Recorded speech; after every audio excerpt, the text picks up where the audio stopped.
of the United States of America and to the republic for which it stands, one nation, under God, indivisible, with liberty and justice for all.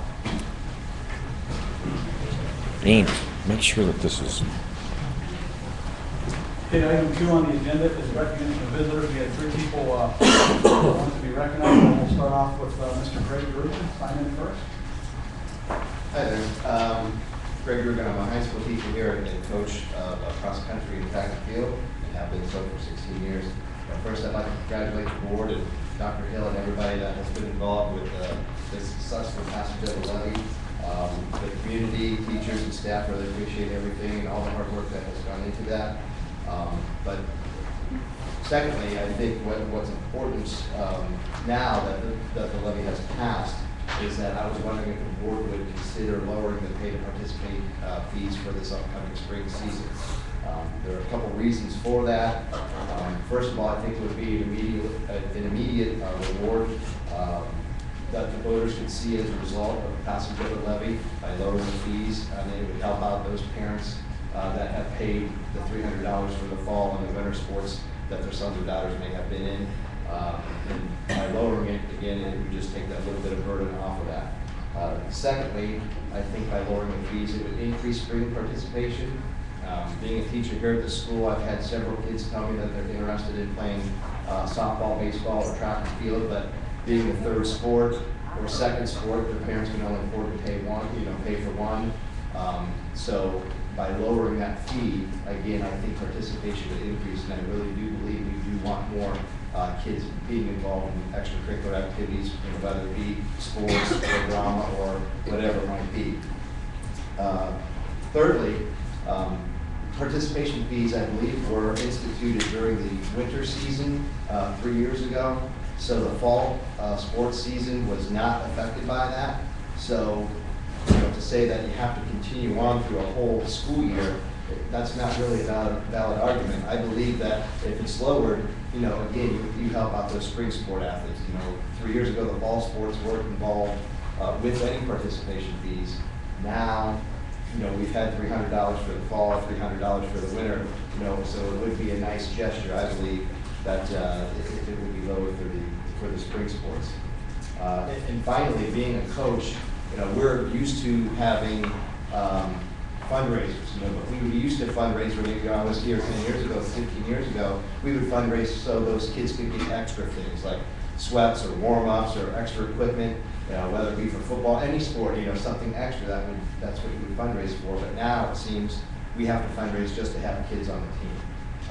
That $300, we have to do whatever we can to get that lower. So again, if you make it more manageable, either cut it in half or institute it to what it was 3 years ago when it started to $100, I think it would be in everybody's best interest. So that's my point. Thank you, Greg. Okay, we're probably going to talk about that on the other business. That's fine. And then second was Jeff Alderson. Hi, I'd also like to thank you, like Mr. Drew did. Certainly congratulate you. And, it's been a long, hard road to get this levy passed. But I also want to encourage you to be diligent.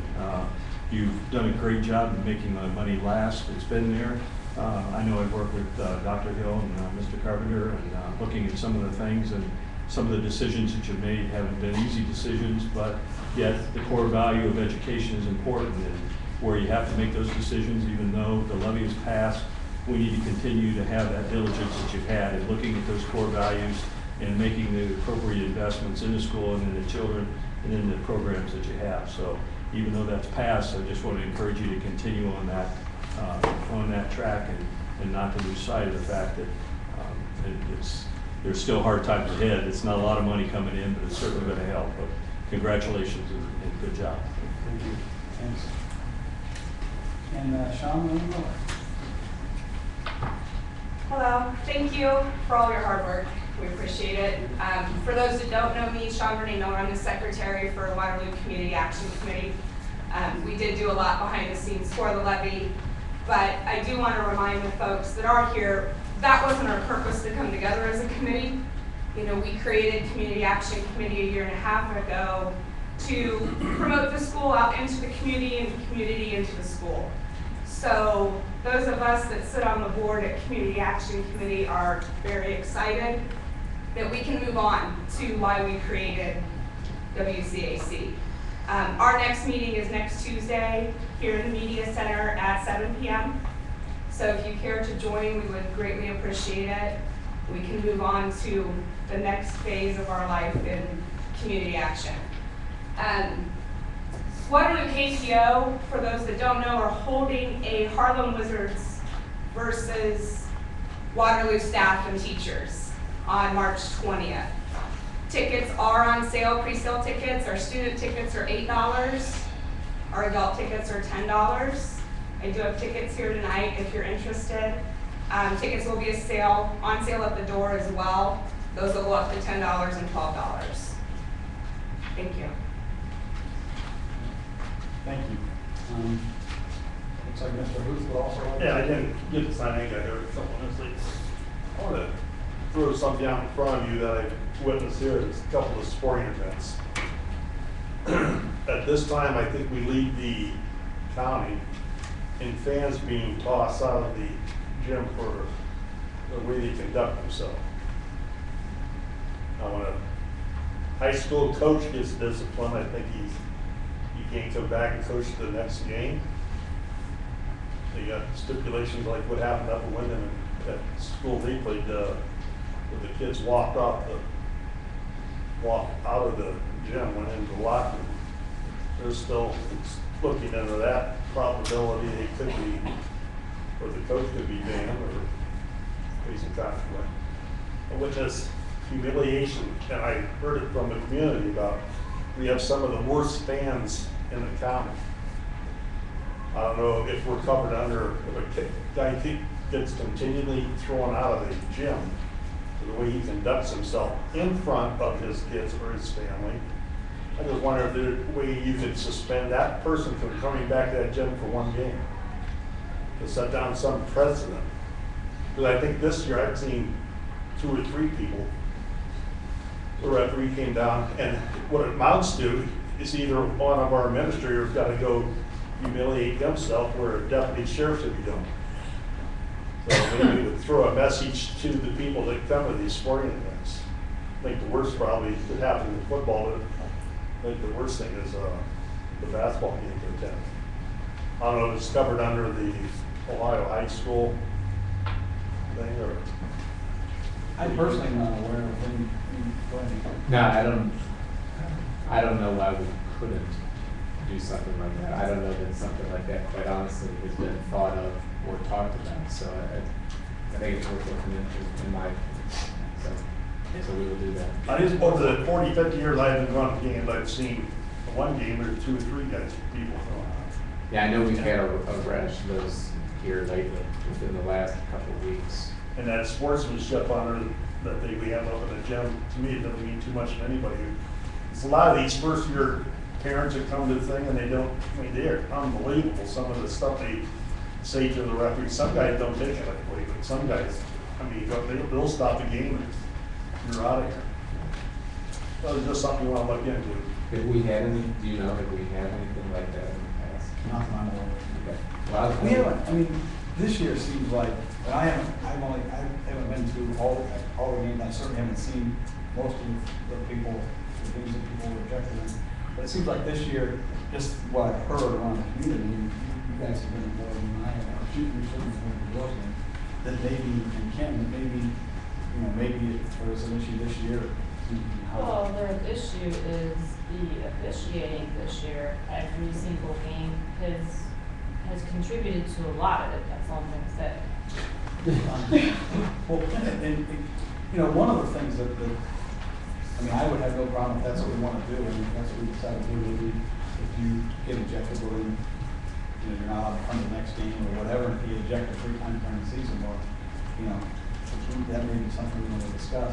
My only concern of that is I have actually been to games where I'll use Ken as the example. Ken's the guy yelling, and they come and throw out the guy next to him because by mistake, right? So I always point to you. Yeah. I mean, I have actually seen that happen before, where the wrong person got thrown out, but it's just, because it's the, nobody's perfect, the referee makes a mistake, or whoever spotted the person down. So, then they just get that poor person that shouldn't have been thrown out gets penalized twice, if you will. So, that's my only concern. But I agree, sportsmanship is so crucial, and it's kind of what do you want to teach your kids? It's kind of like you set an example and all those things, and those kind of lessons go on long after the game is forgotten. I've been amazed. My youngest graduated 2 years ago, 2.5 years ago, and it's kind of interesting. All those things that seem so important during that event, that time, really 3 years later, aren't nearly as important as they seemed at that point in time. So it's something you need to learn to follow the rules and be good sports. That's for sure. So. I can do some research on this and Please then do. get back to you and kind of follow up on it. We got it in last year, when I started coaching, the refs are not supposed to pay attention to the crowd. They're supposed to pay attention to what's going on. And every year progressively, Rick, I don't disagree with what you're saying, because there's a difference between cheering your team on and giving the ref the raspberries, because believe me, I give them enough. But and then being vulgar and stuff like this, stuff like that we can't handle. But last year at a football game, and Diane, believe me, I agree with you. The officiating is terrible on whatever sport you are. But this guy called a penalty on one of our kids, and all I did was, and I'm standing there, and I'm basically just a volunteer get-back coach, and I said, "You've got to be kidding me." And the guy looked around and he said, "One more time and you're done." Now, I did not say anything. I know you might find this hard to believe, but I didn't cuss. I didn't call him any names. Or, John, don't laugh. I'm telling the truth. All I said was, "You've got to be kidding me." And the guy looked, and if I get thrown out of a football game, even as a volunteer, it costs me $100, then I have to go through a special class on anger management or something like that. So, I agree with you. I think that we need to look and get at this stuff, but some of these refs are a little bit touchy too, because I saw a couple of guys get thrown out this year that all they did was root for their kid, and believe me, they know names. They take. Schools get reputations. There was a couple of refs come up to me this year before the game, said, "Coach, you better keep them in line." That's what they shouldn't be talking to me like that before a game. Well, if you got the reputation, I think from where I've been this year, I've heard a lot of comments about we got some of the fans. I saw an incident back in junior high when my son played, it was 7th, 8th grade game, where a parent went down after a referee and thrown him right on the court. I mean, our athletic director at that time was at the game, and he was out. To me, the man should never, that's no example to set for anything. It'd be like some of the situations we had with some of their coaches, in the league. The referee, and some of these guys are just starting out in our JV games, and you got to give them a break. They're learning like everybody else is. Right. But to be attacked, humiliated, and name calling, some of those guys are verbally abusing those guys. Right. So I it might be covered under the Ohio high school. I know down in Madison, where that one parent went after the coach, he was kicked out for the period of time. So it's just a small problem I saw. Follow up on this. I said I will follow up on this and we'll report back to you. We want to go. Well, I can say this, and sure I can say this, I've been to every place, every game. They do boys and girls books, so I'm everywhere, and I agree with what Rick, that Waterloo is not the worst school around. I guarantee you that. I've been to all of them. Yeah. And Waterloo people are not bad. Yeah, we have some idiots that don't know basketball, and will yell stupid things, and they don't have a clue. And that's embarrassing more than yelling at officials, because people that are doing the yelling don't know basketball, and they'll yell something about 3 seconds or something like that, and they don't realize what's falling, and up hits the rim and starts over, and they yell stupid stuff. That's more embarrassing than anything. We have some people that don't know the sport. But, yeah, we've had a rash of people getting thrown out this year. But around the league, it's just bad officiating, and people are taking out on officials. And we have 5 or 6 officials in the league that before the game starts, you know they're gonna throw somebody out. Regardless of Waterloo, Wyndham, Monterey, or Southeast, they're gonna throw somebody out, and they brag about it. So it's a give and take both ways, you know. Yeah, maybe we could set a precedent, but all that does is put more burden on the administration to have to keep track of who's got thrown out and who's gonna be able to come back. Usually when they get thrown out, it's embarrassing enough that they try not to do it again. And I have been thrown out of a game once, so. And it was embarrassing, years ago. What? You know, sports is about passion. And sometimes passion gets away from you. Right. I will not stand, and I will pick out my brother or my best friend if he's sitting across here and he's swearing at a ref. I will say, get him out of here. Right, I agree with you. But refs do not need to throw people out for somebody questioning your call. That's something they shouldn't do. And that's been happening a lot lately. So, but, you know, there's no room for any kind of vulgarness or anything like that. And I'm the first one to tell the ref who it was. Lee, do you still read before a game, the sportsmanship thing at the Yep. state, maybe just set it Every school has a way, reads it all. Yep. But evidently, you don't sit there and they don't listen, they didn't even sink in at all, so The good officials, unless somebody swears at them, they can handle it. they can handle it. They just turn around and laugh with them. And once they laugh with them, the people say, oh, I ain't get under his skin, so why should I do it? But the ones that have that complex where they feel they have to be in control, they'll throw people out for nothing. But I don't think we have a major problem here. Yeah, I think it needs, we've had people throw out a small problem.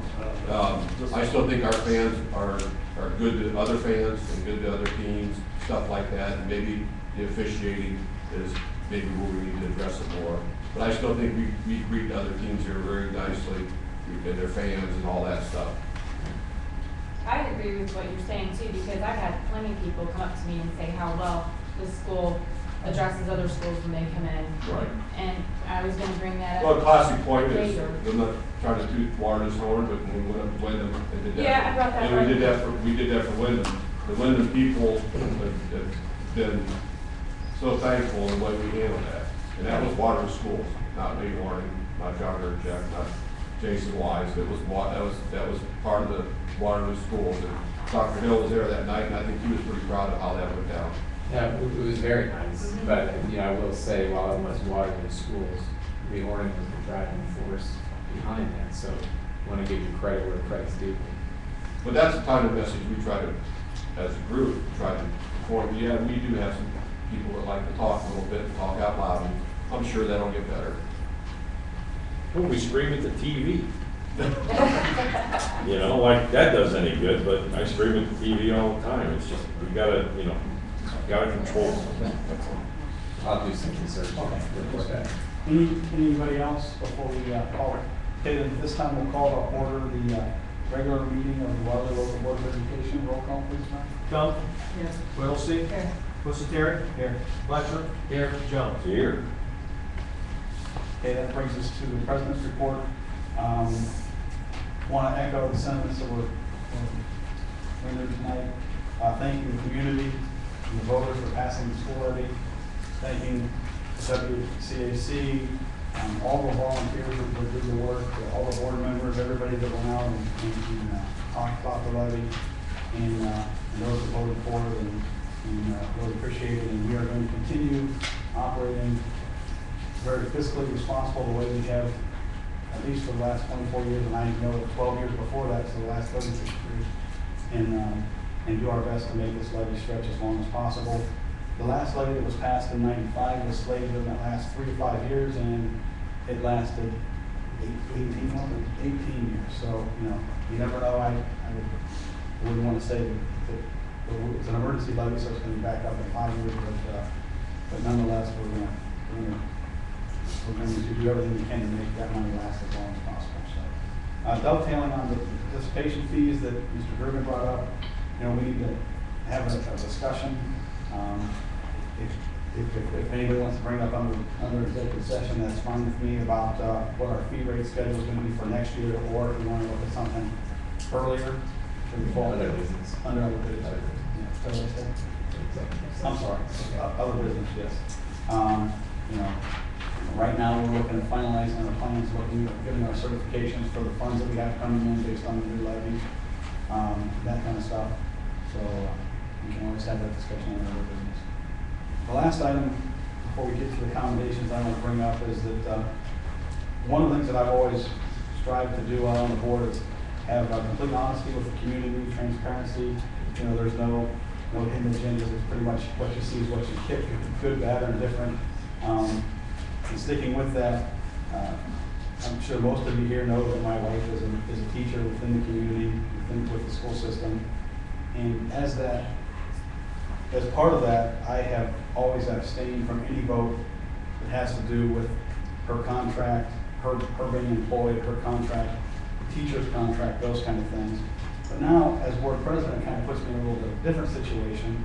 So in addition to abstaining, I will be recusing myself from any discussions or executive sessions or anything like that is having to do with the upcoming negotiations with the teachers union for the contract. So in years past, if somebody wanted to call and talk about negotiations, well, that's like one of the other board members or the superintendent. That's always that's fine to do. Well, now I will be completely out of those discussions. And when that's discussed in executive session, I will leave the room. So I think that's the best way to handle it, so that nobody gets any idea that there's anything less than above board going on. So I just wanted to make everybody aware of that.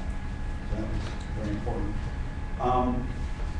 On to better news. We're very proud of our accommodations that our students get. And one of the things we talked about in the last board meeting is instead of just saying, hey, we commend these people for their efforts and sending them a certificate in the mail or with their homeroom teacher, we thought it'd be nice to invite the student here to receive the certificate live and in person, congratulate them for their effort, and really appreciate that. So if there's any, we have 3 tonight.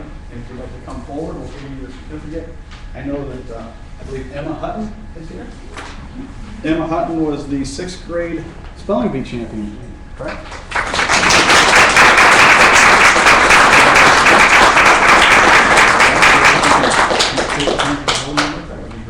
I don't know if Nicole Cummings was the 7th grade spelling bee champion. I don't believe she's here. And Angela Eric was the Portage County Teen of the Month for November. So congratulations to them, and they'll be getting their certificate also.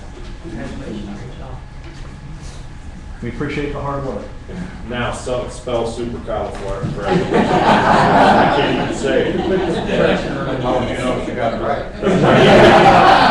Well, I don't, but who cares? It'd be fun to hear it right. Congratulations. Okay, that brings us to item 5, superintendent's report. I want to. You're welcome to stay, but you're more, you're not going to slight us. Thank you all very much. Have a good night, buddy. Leave what yelling and screaming and stuff. Man, I didn't have. So the items I have in my report, I already wrote about them on the detail sheet. I think the only thing I'll call attention to here during the meeting is what a lot of you have already echoed, which is just, I want to thank everybody that was involved in this levy's success. And this isn't just the group that was involved the last few months. This goes back to at least the time that I started here around June of 2010. And there's been numerous community residents that have taken different roles in helping, numerous employees here that have been involved. A lot of people that put a lot of time in, went through a lot of disappointment, and to finally have some success is a great thing. So I just want to, again, thank all of those people, many of who were in this room, for the time that they've put in and sticking to it, so thank them. Other than that, if there's other questions on any of those other items, I don't think there's anything to go over what I already wrote. I think it might be important to talk about, we have a levy that had been previously placed on the ballot for May. Yes. And why we, that as of right now, that is still on the ballot. Sure. Our intention for what it's worth here is that the March board meeting, we will have the resolution item to withdraw the May request. We talked to the Board of Elections, and the way that the process works, they will not officially certify the results until the end of this month, somewhere around the 26th, I think. And then there's still a period of time for 5 days after that where things could happen. Not that the Board of Elections has made it very clear to us they don't anticipate anything happening, but because they don't have a deadline that we're up against to be able to pull off the ballot, we may as well wait until we officially have the certification. So the intention is next month, one of the items will be we'll pull off that May request. Yeah. Thanks for reminding me. Got it. And that brings us up. Treasury report, Tom. 2 items for tonight. The first is we need to add the executive statement under superintendent's business items M and L. There's a way to run the table tonight, as well as we need to, after legislative updates, we need to slide underneath that other business. I know it after I said you're going to do it on other business, I knew there is none.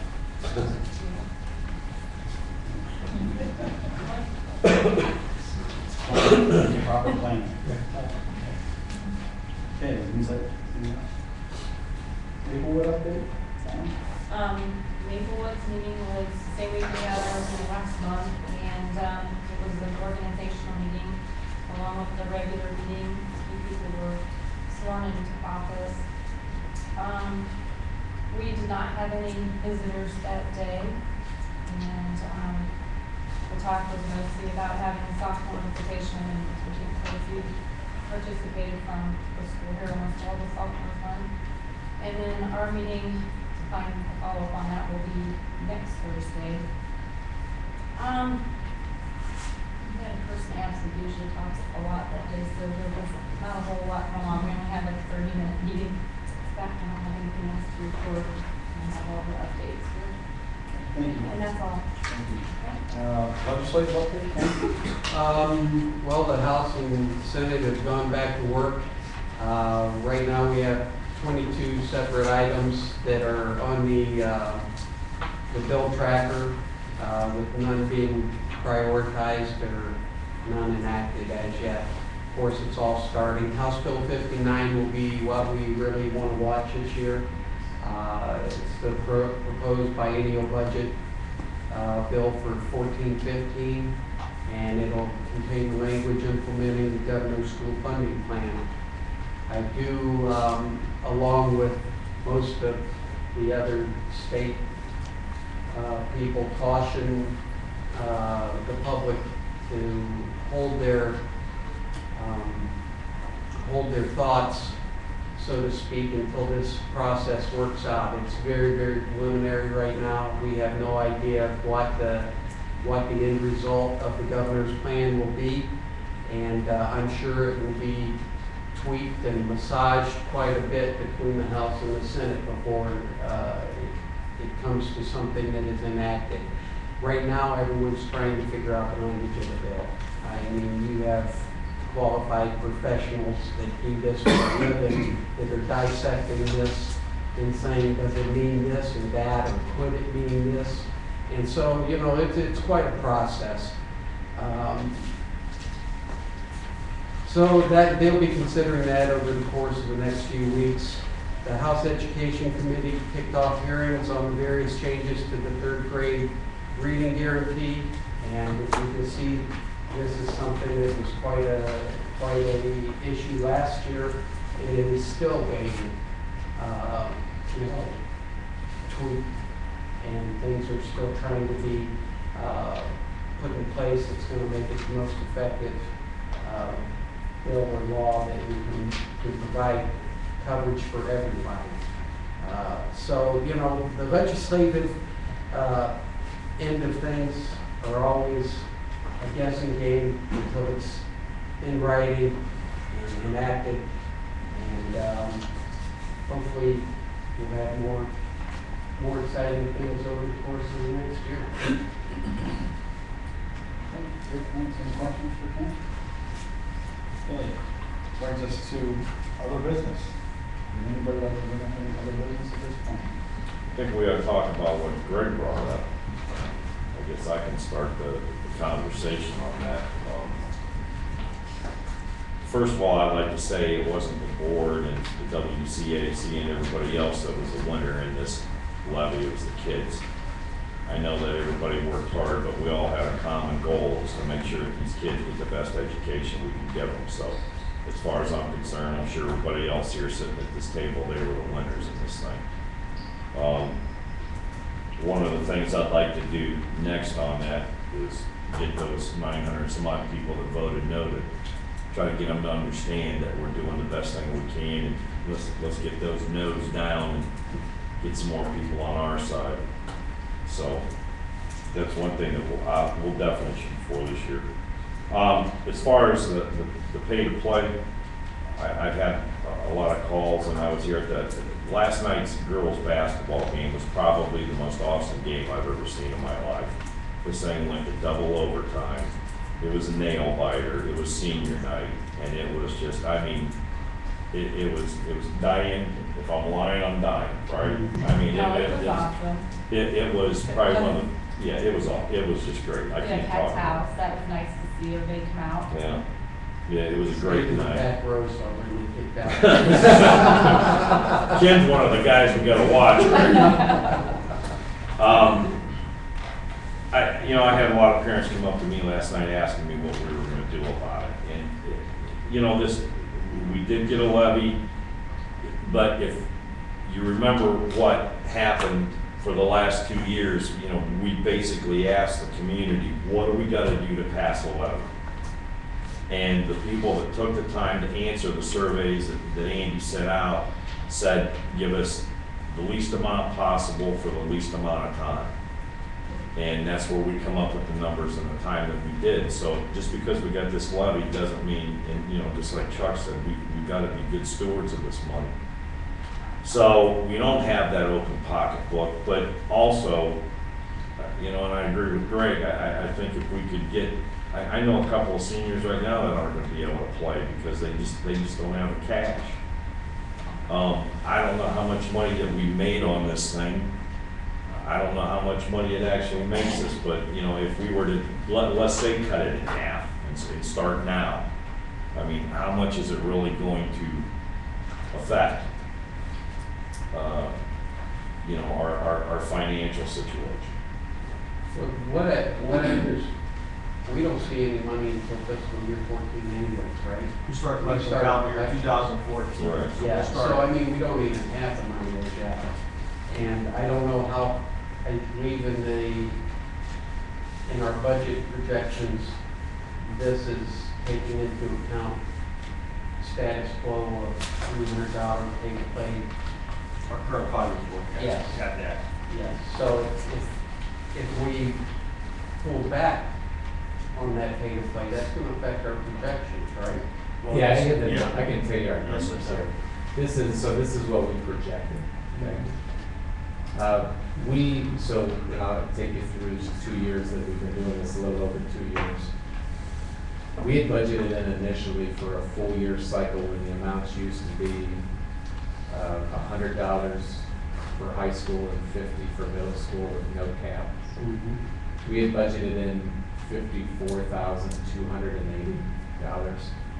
Now, the reality is last year, when those amounts came in at the end, we were about $44,000 is what was collected.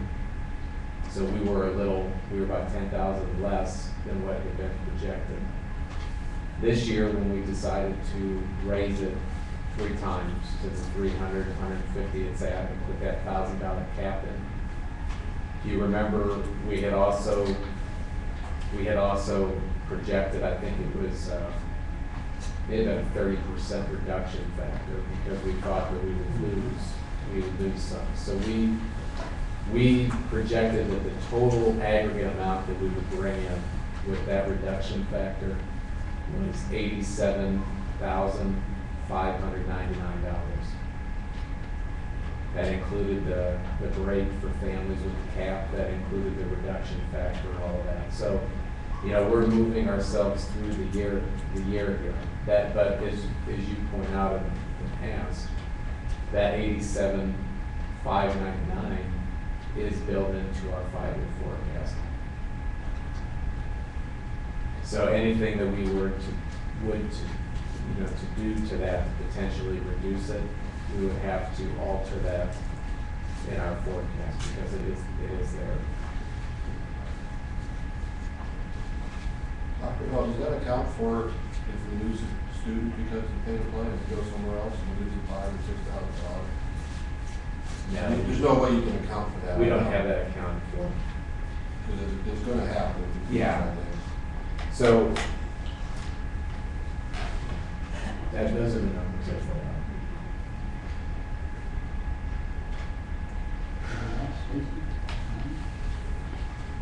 Were you gonna say something now? If I'm not up the numbers No.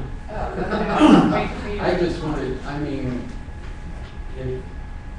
if we do make a change or propose a change, it's gonna affect our outlook of what we have for this current fiscal year, as well as, for the fall of next year, right?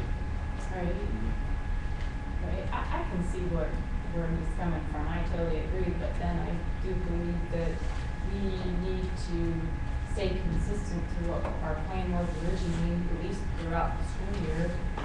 And then I believe when we did talk in here before, we tabled that and was gonna bring it back after the levy, and then we decided we would wait until the collections started. Isn't that what we? It's pretty much what we decided when we used the conference Consistency, yeah. Well, I mean, my thoughts are, I know it's steep and, I know it's hard for people, but at the same time, you're talking about, one aspect of what we've cut. I mean, the teachers have sacrificed, the administration has sacrificed, the kids have sacrificed, the parents, have sacrificed their paying to participate. I know it's hard, but we also have programs in place. Some different people in the area have done scholarships and different things that can help out these kids if they ask. I know a lot of them won't ask because I talked to Greg about that, but there are things in place for those people, and there are generous people in the community that will also help out some of these kids. I know it's hard to ask, but I just think that we have to be across the board consistent with. We've cut and done all that across the board. I think when we do get the money and we know we've got the money, then that's when we make these decisions. And we promised a lot of people that when the levy passed, we weren't going back to anything because we're just trying to keep it status quo. So I think that's a big thing that people listen to. The levy was to maintain and just It's improve. In all honesty, I planned for I planned on saying my thoughts were that we should look at what this year played itself out, look at what the final numbers are going to come in. And what the state gives What the us. state's going to give us next year, what our projections look like next year. When's our next projections we do the state's contact in May, and then make our decision on what we want to do for next school year, is my time. And while we will now start collecting the money, then we will have a better idea on the financial picture. And maybe at that point, we want to adjust it. I do believe that we need to have a more concrete idea of what we can do financially. I absolutely agree that the 300 to pay play is too much. We do need to address that. It's just that the timing is such that I think we need to have more information. And unfortunately, I don't think timing is on your side have you been aware of kids or families that, I wouldn't say you recruit, but that you would be interested in playing that aren't maybe financially comfortable? Absolutely. I've always had, in the letter that I wrote everyone, I've been coaching 16 years, I've always had seniors that have never tried track or baseball. That's sport. Oh, It's the last go around for them, so they'll go, you know what, I'm gonna go out for baseball just because I know I'll never play it in an organized way before. I've never run track before, I've never played basketball or wrestled or whatever, it doesn't matter what the sport is. But specifically to me, in track and field, I've had seniors, I've had first year seniors come out that have made the regional meet, and they've said, oh man, I wish I would have done this for 4 years. And I said, well, at least you've done it one time, and so they get that experience. Well, now with $300, I know kids won't even come because they're like, I would like to try it, but $300, I'm not going to. You know, so that's big risk. That's the big, yeah, absolutely. What if I don't like it? I mean, it's a lot different if. Are you aware of what programs are available or? I was just made aware of some. Okay. but- Maybe we can work with Brock and, the coaches. We've always said, Andy's always said too, that, and I mean, Greg and I agree on this, people just won't ask. But, I mean, he's always said, if there's an issue, call the board office, and Andy said he has worked with a couple people on some issues. We found some community sponsors that have stepped forward and donated money to pay for people. There's that scholarship program through the church in Randolph where people can apply if they're members. They pay up to the full amount. If they're not members, they pay half. What Greg's saying isn't lost on me. I'm certain, I told you before we ever did this pay to participate stuff, that we had a good opportunity 2 years ago to be able to see, we knew that we weren't going to lose anybody, and we would be able to see if anybody dropped off the team because of the money. Nobody did. The thing that you can't gauge is how many kids don't go out for a sport or another activity because of it. And, I think, I wholeheartedly agree with what Brian said. I think as the spring moves on, as we see how things happen, we've done some other internal changes that will save the district some money, but the amounts aren't quite yet known. So as we move forward and we see where those things fall in place, I do believe that this should be a discussion for next school year and beyond. And I think the discussion in my mind focuses around not does it ever go away, but can we reduce it? And if we do reduce it, what's the amount? But I think the right time to do that is next fall. In the meantime, Greg, I would encourage you to make me put money where my mouth is. I'm telling you that I have yet to have anybody that's contacted the board office for assistance that we have not been able to help. I don't personally have a pot of money I'm pulling that stuff from, so when I sit here and say that, I run the risk that at some point, somebody's gonna ask something and I'm not gonna be able to figure out a way to make it happen. But we've yet to get to that point. When I was at Crestwood, they had paid to participate. It was the same deal. We never got to the point where somebody that asked, we couldn't find somebody to help. And so, if you decide to keep it where it's at right now, my comment, Greg, to you and the other coaches here for the spring is, you have those kids, have them or their parents contact me directly, and we will do everything we can to make sure that that's not an issue with why they're not out there trying out, whether they're in their 4th year of track or their 1st. And it's all private. I mean, we don't know we have no idea who comes to the panel, so it's all, no one knows anything about it. If I could ask, what I would really like for Greg and all the coaches, that doesn't really affect me, I think the sooner we make a decision, don't prolong it any longer than you have to. Let the people know that there's going to be a change. Even if there isn't going to be a change this spring, I think we get our facts together, we make a decision, we let the people know, hey, you people, 900 some people that voted, maybe 200 of you have kids play sports, we're going to reward you for that, even though didn't have to be a reward. I think the sooner we can let the people know that have kids playing sports, that yes, there's gonna be a change, but yes, it's not gonna apply until next fall. I think the attitudes are gonna be better and everything in this, with these people. Because there's a lot of people that come to the events and they're gonna be talking and talking and talking.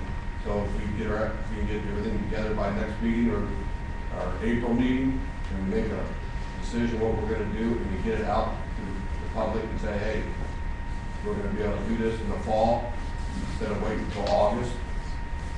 You know what I'm saying? Well, I think what I'm hearing tonight. I'm all for reducing. We have a consensus here tonight, that, and correct me, I'm gonna ask each of you one by one. First of all, we have a consensus that we are not going to reduce it for fall. For spring. I'm sorry, for spring. However, we're going to look at trying to reduce it for the fall, next school year. And we probably will be able to do that sometime around May. We should have the financial numbers we need to do that in May so that it'll happen before, and ideally we'd like it to happen before the end of the school year. Is awesome. I have no problem reducing it. I don't know, I don't know what it'll be until we get the numbers, but, We're gonna look at reducing it. yes. Do you agree with that? Absolutely. Do you agree? Mr. Jones? Oh, we're gonna knock it down. I hope anyway. So I guess that's kind of what we're looking at. So we'll look at sometime in that May timeframe, look at what we can do for next school year. Greg, when do you guys start doing, and I know John had a Well, comment on here. the same line as Lee said, it needs to be done, addressed sooner than later. Last year, we didn't have ball team. My son's a freshman, he was looking forward to it. He got to play in tournament play, basketball, but, no league play. And there's some, his buddies and stuff, that if it is reduced, you might have 3 or 4 more coming out, and you might have a ball team, and I'd be willing to help wherever I could. I mean, we can't say it's gonna be reduced, but. I know, say- yeah, but- I mean, I think that all the board members up here are saying, boy, if the numbers come out like we think they're going to, it's gonna be. Right, reduced. But at we- least it's We need to see those numbers. a job in progress, I understand, so. And like I said, May would be our target date, unless Andy found any reason why we wouldn't have. I'm not sure what we're gonna do if I may, but I guess my question I would ask too is, I know in the last few years, especially this past fundraising, like you talked about, has been a big thing. If a decision is made by the second Thursday of May, is that too late for what you guys need to do with fundraising and stuff, Greg, as a fall sport coach? No, as a ball sport coach, no. Okay. So that would be okay time-wise for that. And then for your opinion on students participating for next year, is May still a decent time for those fall sports? Kind of like what John's talking Yeah, about? for next year, I mean, again, I'm still, You're on the spring, I understand. I'm on spring, I mean, it's the upcoming season. And I understand the financial aspect of it. When it comes down to it, when you're talking about, 20 baseball players, 20 softball players, 20 boys and girls track members, or 40, whatever. I mean, how much money is that really for the school system as opposed to that immediate $300 for each individual kid? I mean, to me, when you know, and we don't know how much money's coming, I understand that. I know we don't start collecting until next January.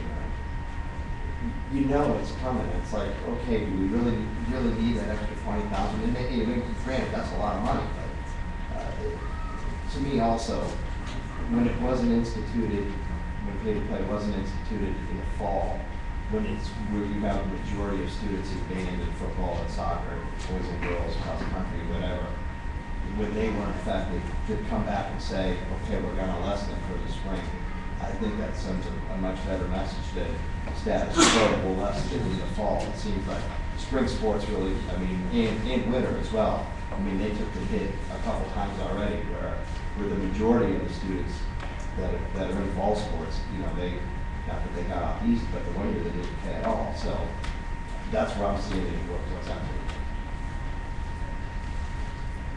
Thank you. Any other business? Any other board members?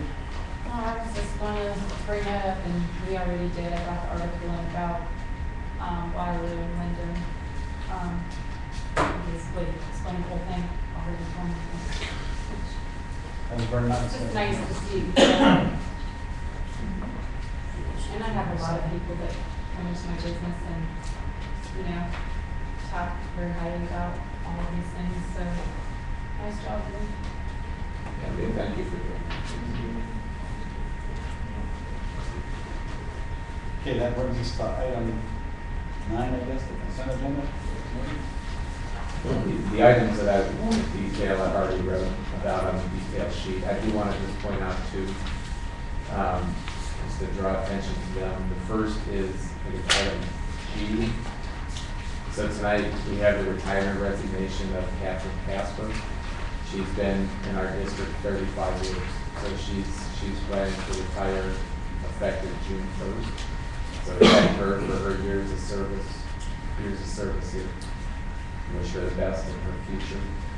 The other one is on the addendum, and it's another employee who's leaving. Shelley Mangold, one of our bus drivers.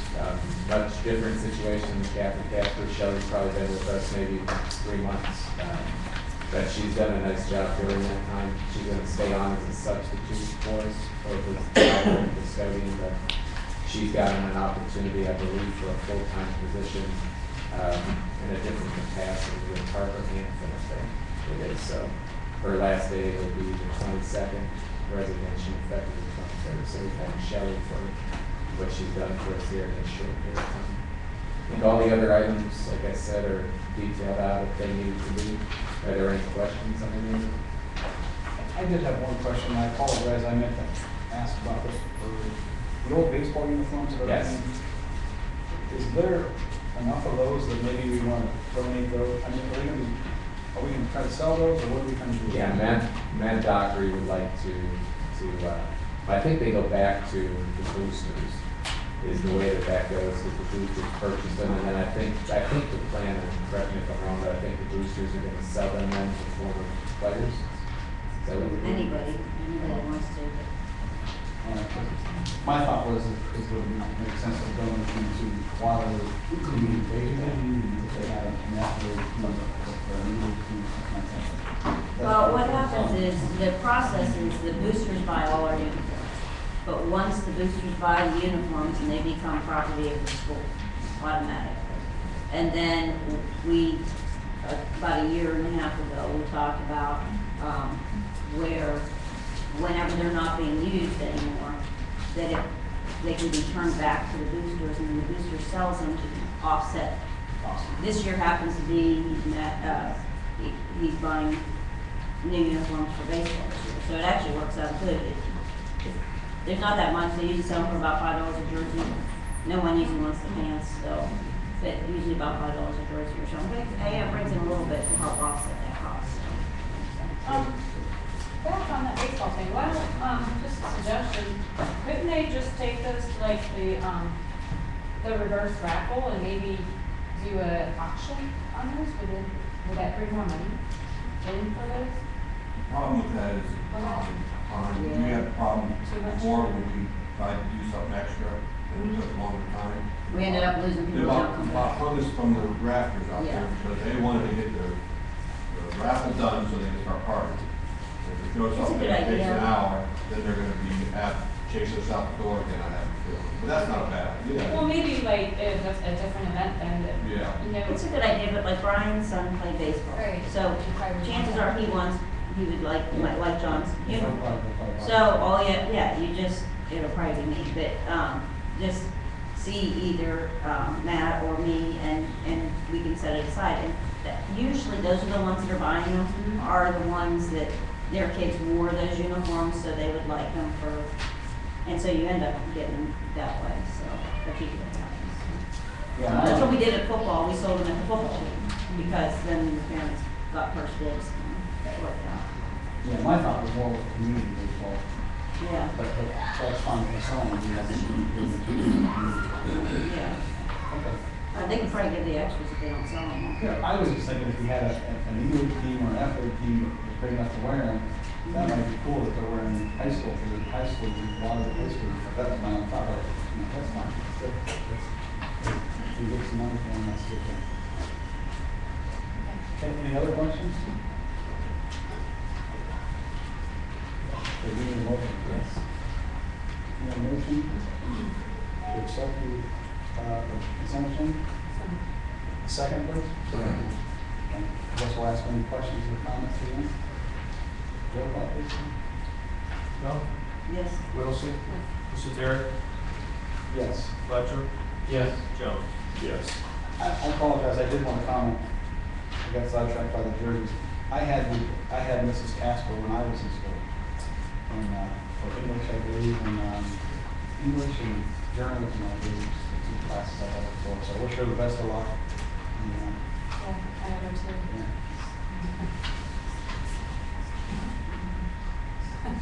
My daughter. You did that, yeah.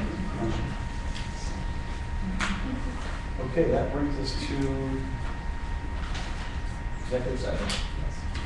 Okay, we have a motion to recess into executive session to discuss employment. Oh, Sorry, just real quick, back on the pay for play. I'm gonna ask, as my position on community action, that you guys remember what our message was. It was to maintain, to keep us where we're at today going forward. Not saying, you just remember that, please, what our message was out to the community. I feel for these kids. I played sports all growing up as well. It gets costly. I'm gonna ask, come to the Community Action Committee, let's work together to find a way to help pay for these kids that need some help. There's people that will sponsor these kids, there's businesses out there, let's make sure we work through every avenue. I worked in employee benefits for 15 years. You can't reduce premiums, raise premiums, and take it back again. That sends a bad message. So if we reduce pay for play and then we come back in a year or two and say, oh crud, we screwed up, we got a whole nother fire on our hands. So as a community member, as a taxpayer, I'm just asking to remember all of that as you work through this over the next few months. thank you. Discuss A2, which is appointment, and D, preparing for conducting or reviewing negotiations or bargaining sessions with public employees concerning their compensation and other terms and conditions of their employment. Second, please. Any comments, questions? We do not plan on taking, we do not plan on taking any action. Roll call, please. No? Yes. Whittlesey? Mr. Terry? Yes. Fletcher? Yes. Jones? Yep.